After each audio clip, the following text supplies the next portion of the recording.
'Tis the end of the year. Humanity has been through the ringer and accomplished a lot.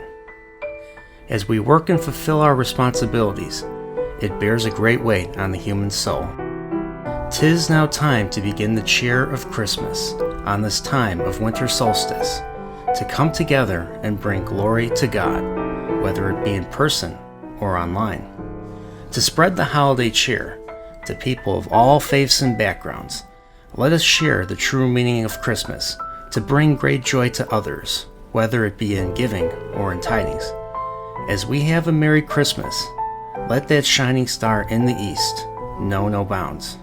I hereby welcome you to bring you good cheer as we enter the Nerdporeal Christmas carols.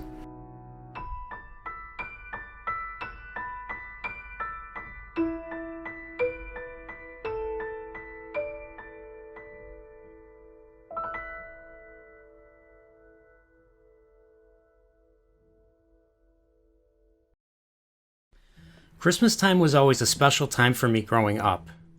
I remember as early as being a tyke that we had the Christmas tree every winter, and that one day out of the winter there would be presents wrapped and placed under the Christmas tree. The earliest one that I could remember vividly was the one that happened when I was 5 or 6. I also remember having Christmas parties at school and decorations all over the place showcasing holiday cheer and beauty, as well as TV shows like the ones on Friday Night TGIF on ABC would have their own unique holiday specials. I remember seeing a commercial for a teaser of a movie about a boy not too much older than me who would be left behind by his parents shortly before Christmas. I really wanted to see it and begged my parents to take me despite my mom's misgivings on the amount of violence the movie would feature, but I ultimately got to see it in the theaters as a young 6-year-old. This timeless Christmas movie from the mind of the great John Hughes, brought to life by director Chris Columbus with an unforgettable musical score by the great John Williams, and a stellar cast, was chosen as my first Nerdporeal Christmas carol because The Great Home Alone was my first real Christmas movie that I love and still love to this very day. Home Alone begins with an iconic opening title sequence to shift the famous Winnetka house that has been featured in multiple movies, including The Great Planes, Trains, and Automobiles, and Uncle Buck, to say a few. In this film, it is the home of the McCallisters, and on this night, a few days before Christmas, with a house full of people including the main residents, Peter and Kate McCallister's family, Uncle Frank and Leslie McCallister's family as well, staying there because they are taking a holiday trip to Paris, France to spend it with Uncle Rob McCallister and his family. As the family is getting ready for the trip, the youngest son of Peter and Kate, Kevin, played by the great Macaulay Culkin, is bored and has nothing to do. He gets told to pack his suitcase, and he therefore freaks out not knowing how to do such a thing. Asking for help, his older siblings won't help him, and they end up ridiculing him, calling him things like completely helpless, or Kevin, you're such a disease, or Kevin, you're what the French call les incompetents. His older sister Lenny, who says the les incompetents line, also tells him that his bedroom will be given to his cousins and that he will have to sleep in the attic with his cousin Fuller. And the thing about Fuller is he generally wets the bed. Kevin ultimately goes into a temper tantrum and jumps up and down saying that when he grows up and gets married, he's living alone, to the shock of a police officer played by the legendary Joe Pesci, standing downstairs in the foyer. The officer asks the kids running around if their parents are there, to no avail, until Peter comes down and talks to him. The officer asks Peter if they are taking the proper precautions due to the increased burglaries in the area. While this is going on, Kevin asks his older brother Buzz if he could sleep in his room that night, with Buzz saying a flat no. Buzz also tells Kevin and us, the audience, about the story of Old Man Marley, an elderly neighbor who was laying salt out on the sidewalk with his shovel. Buzz tells us that Marley is a serial killer who murdered his whole family, and that there was not enough evidence to convict. They get spooked when Marley takes notice of them. The pizza guy arrives and the family starts eating supper shortly before bedtime, with everyone already digging in by the time Kevin gets to the kitchen. He asks if anybody ordered him plain cheese, but Buzz already ate it and starts barfing it all up to taunt Kevin. Kevin, at his last straw, starts a scuffle with Buzz, spilling all the drinks onto the passports and boarding passes. The family blames Kevin for all this, and Kate takes him to the attic, but before they get there, she pays the pizza guy and talks to the officer. She tells the officer that they are going to Paris and that they will be gone the entire holiday, with Kevin taking notice of the officer's gold tooth.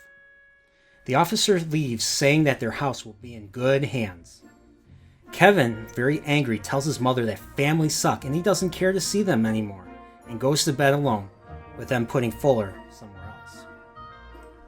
In the middle of the night, a storm occurs, knocking out the power lines, causing a blackout, and causes Peter and Kate and the whole family to sleep in. The entire family gets up and starts scrambling to get ready to get to the airport on time. They end up miscounting the kids by mistake when they go to the airport vans because a nosy kid about Kevin's age from the Murphy residence was there playing with their luggage at the annoyance of the van drivers. They leave and get to O'Hare Airport, and yes, this was shot at O'Hare Airport, with them running to get to the terminal, and luckily they make it just as the boarding was going to end. On the plane after takeoff, Kate comes to the realization that they forgot something, to only realize that they forgot Kevin in the attic. Kevin wakes and comes downstairs to find an empty house. He thinks he made his family disappear. He recalls everything his mom and his siblings told him the night before, with the grand finale of the thing that Uncle Frank told him during the pizza incident. Look what you did, you little jerk. Kevin smiles and realizes he can do whatever he wants now. He jumps on his parents' bed while eating popcorn. He runs around the house screaming. He destroys Buzz's room to get to his life savings, with the spider free to roam the house. And he steals Buzz's BB gun to shoot action figures down the laundry chute. He rides a sled down the stairs and out the front door in a very impressive stunt. And he manages to also eat several scoops of ice cream while watching a bad movie, Angels with Filthy Souls.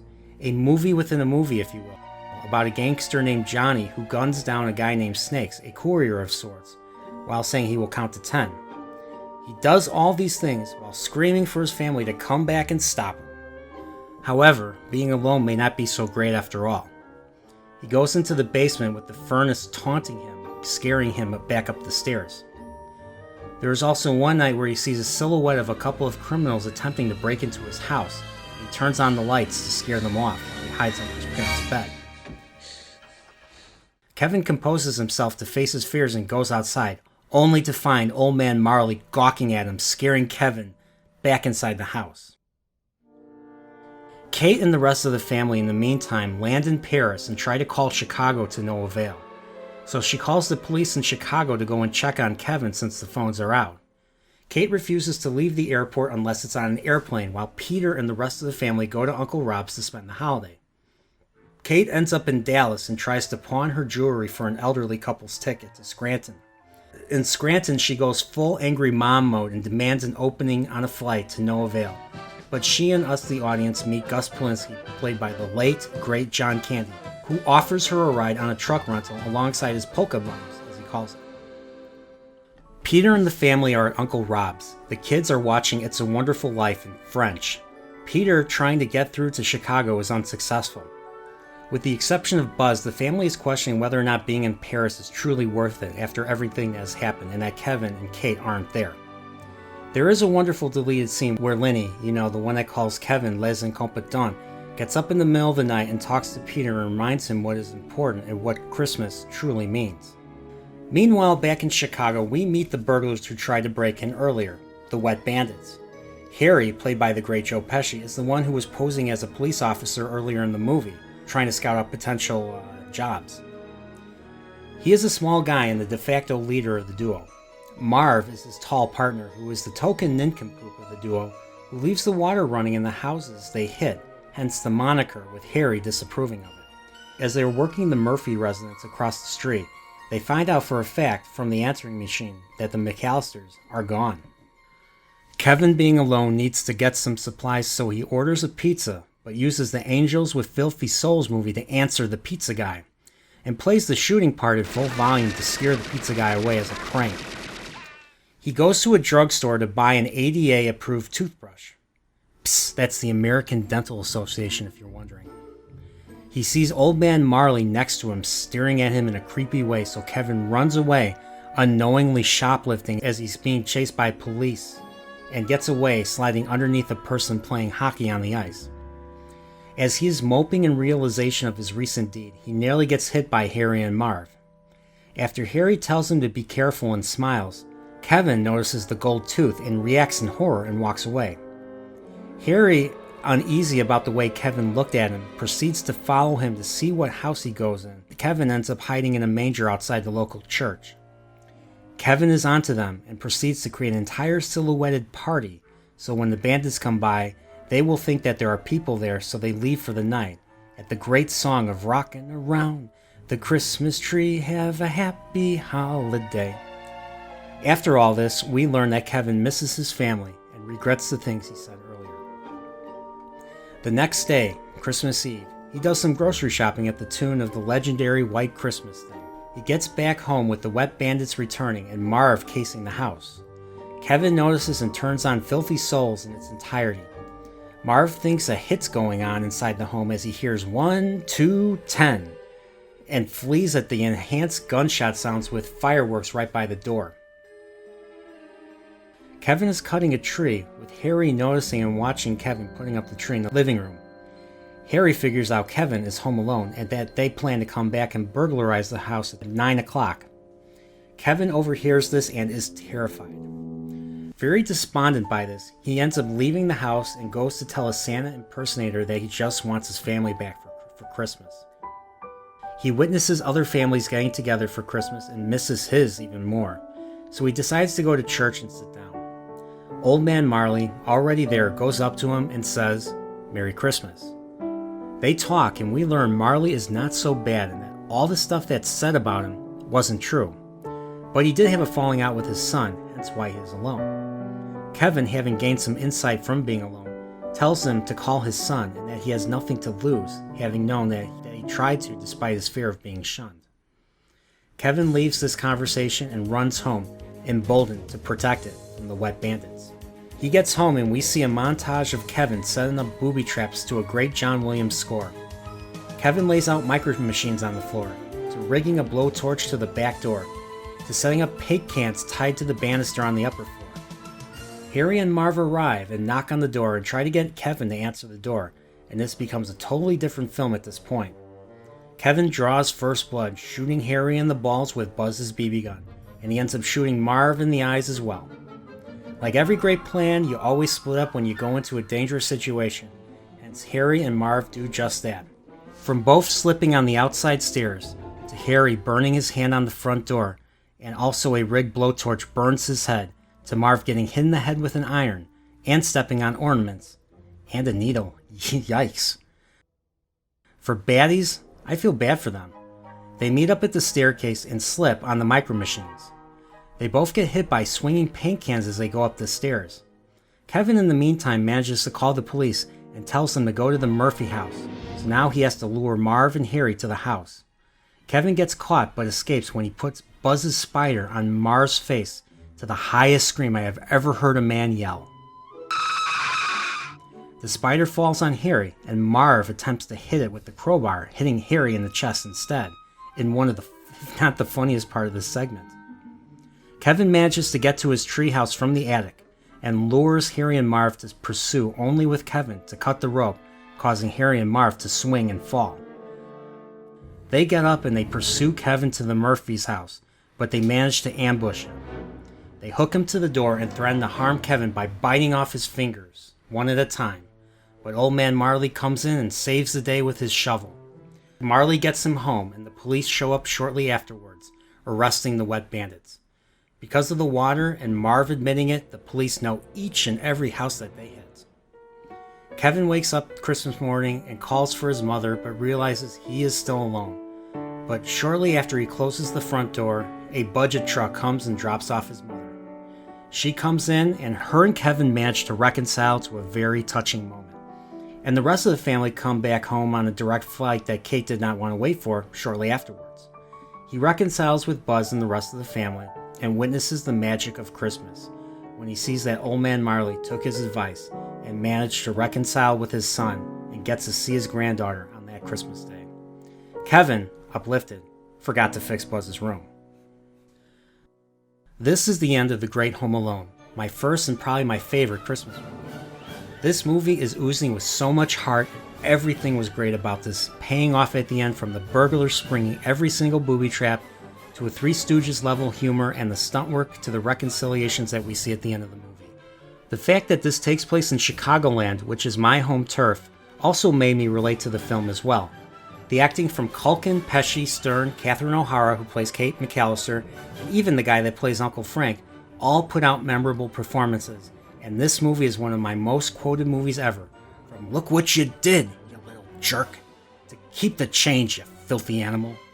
The music by John Williams is as iconic as Star Wars and Indiana Jones in my opinion, and this is the earliest I ever heard a lot of the classic Christmas songs, from White Christmas to Rocking Around the Christmas Tree to Run, Run, Rudolph, Santa's Gotta Make It to Town, are near and dear to my heart. However, this story is not over because Home Alone made it all the way to the bank and beyond. Hence, a sequel was greenlit with the same people involved, from Hughes writing and producing to Columbus directing, and all the main cast coming back except for Angela Goethals, who plays Linny. How would you follow up a masterpiece like Home Alone? Well, maybe you just tell the same story, but change the scenario quite a bit and take it to the next level. Will Kevin be home alone again? Or could he be, perhaps, by all accounts, somehow end up on the wrong flight to the wrong city with all of his dad's money and credit cards? Well, my friends, John Hughes answers this in the sequel that takes the first Home Alone and turns it up to 20. I am, of course, talking about Home Alone 2, Lost in New York. Home Alone 2 begins similarly to the first one, where Uncle Frank's family is staying at the McCallisters again for another family trip, but this time to Miami instead of Paris. We catch up with Kevin, who now has his own talk boy and can record things and play them back in an adult voice, which is something I always wanted growing up. He uses this to record Uncle Frank saying "cool jerk" by the Capitals until his uncle sees this and threatens to slap him silly. Later, there's a school Christmas pageant where we see Kevin singing a solo of "My Christmas Tree," only to be humiliated by Buzz, with the parents, and even Uncle Frank laughing. Kevin pushes Buzz and somehow knocks all the kids over like dominoes, and even the Christmas tree prop knocks the piano lady over. Like Home Alone tradition, the family blames Kevin for this, and he ends up sleeping on the third floor again. The next morning, they wake up late again, but Kevin this time is in the van and makes it to the airport with his family.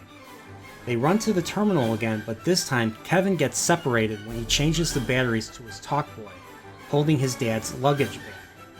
He tries to catch up with his family, but he sees a guy that looks just like his father from the back and runs to the New York terminal instead.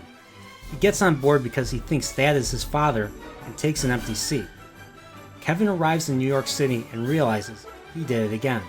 Separated from his family, but he gets his wish of experiencing a white Christmas in New York instead of what Miami would have provided, and goes sightseeing by going to the roof of the World Trade Center.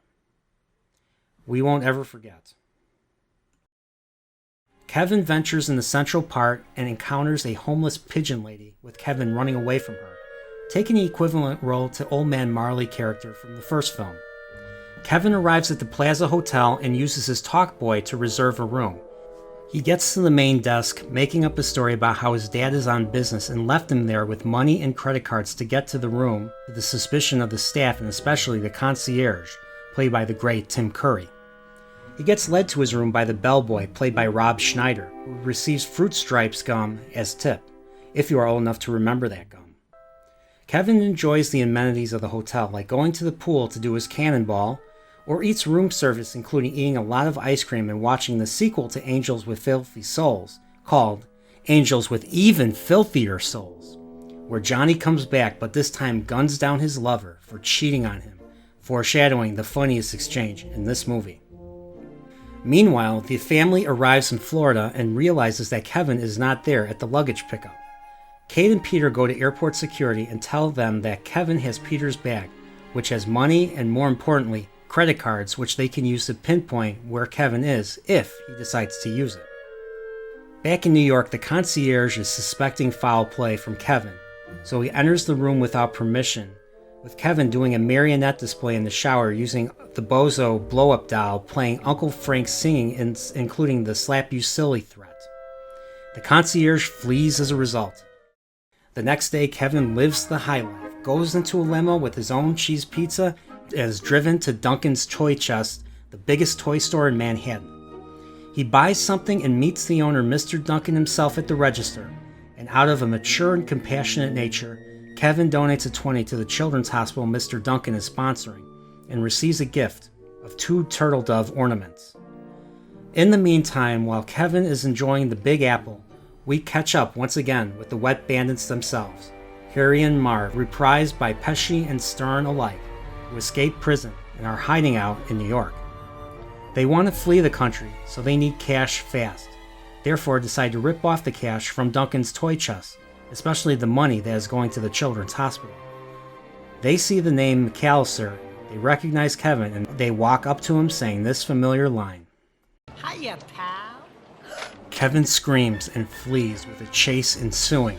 He manages to trip the bandits up and gets to the hotel, only for the concierge to reveal that Kevin used a stolen credit card, and hence another chase ensues inside the hotel, but Kevin does his traditional getaway slide into the elevator. He gets to the room to pack up and leave, but when the concierge and security arrive, Kevin plays angels with filthier souls, with Johnny telling the concierge that he's been smooching with everybody, even Cliff, the other old security guy. Then Johnny tells him to get down on their knees and tell him they love him. Then the shooting and laughing commences. Kevin exits the back of the hotel only to be captured by Marv and Harry, who now has a gun and will shoot him if he screams. Marv, like the idiot he is, reveals their plan to rip off the toy store, but Kevin manages to get away by pinching a fashion model and claiming the bandits did it, which gives him enough time to flee to Central Park and escape in the back of a hansom cab. Back in Miami in the meantime, the rest of the family are staying in some slummy motel, watching It's a Wonderful Life in Spanish this time. But when they receive word that Kevin has been found in New York City, the authorities are after him for credit card fraud. Kate gets the family packing, and they are going to go to New York to get Kevin. Kevin on his own now learns that his Uncle Rob, the same uncle in Paris in the first film, has a place in Manhattan and goes to the address he found in his dad's address book. No one is there, and the place looks like it's being renovated.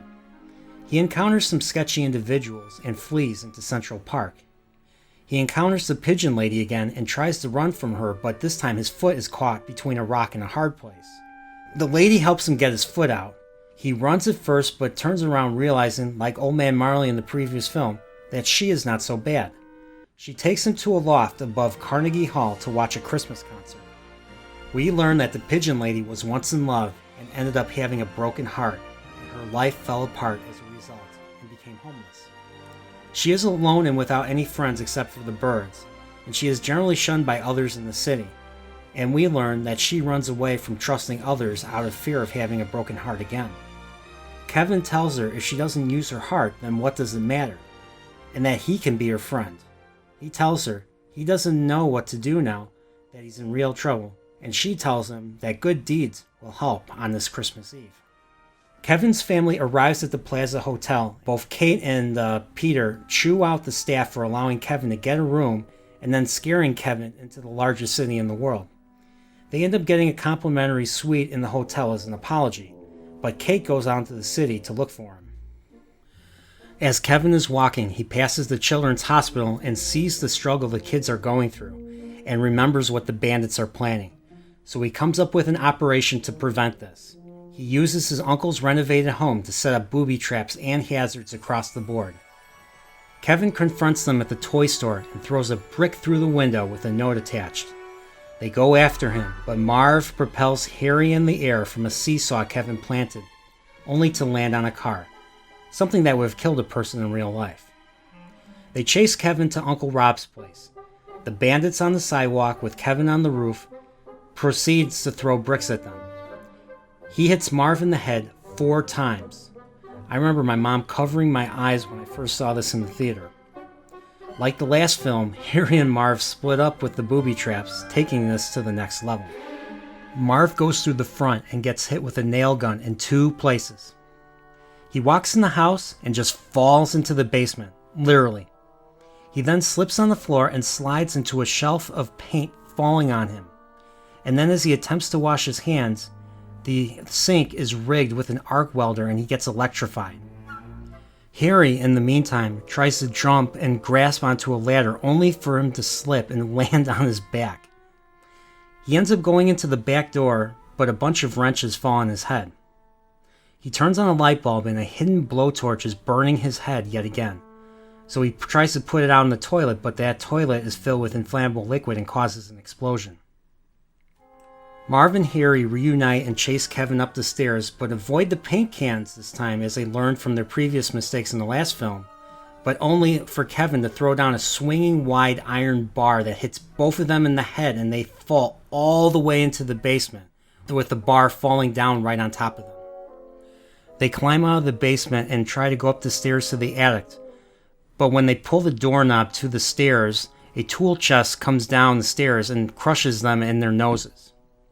They get to the roof and attempt to climb down a kerosene-soaked rope to get to Kevin, but Kevin lights it on fire, and then they fall and get hit with cans of varnish, hence soaked in the varnish.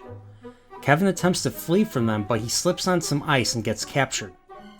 The Sticky Bandits take Kevin to Central Park, where the Pigeon Lady throws a ton of birdseed at the bandits, with all the birds pecking them, Hitchcock style. The police arrive just in time to take them away for good. Kevin goes to the Rockefeller Center, since he has nowhere else left to go, to see the Christmas tree. And he finds his mom there, and they reunite and they reconcile once again. The family wakes up the next morning at the hotel to find a ton of presents from Duncan's toy chest.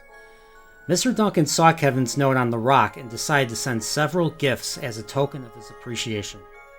Kevin remembers the turtle doves Mr. Duncan gave to him, and he decides to give the other one to the Pigeon Lady, since it was meant to be for someone special in his life. It is such a sweet moment, until his dad yells from the hotel that Kevin spent $967 on room service. And that is the end of the Home Alone saga, at least to me, since I won't acknowledge any of the later ones, since they are of a lower quality stock.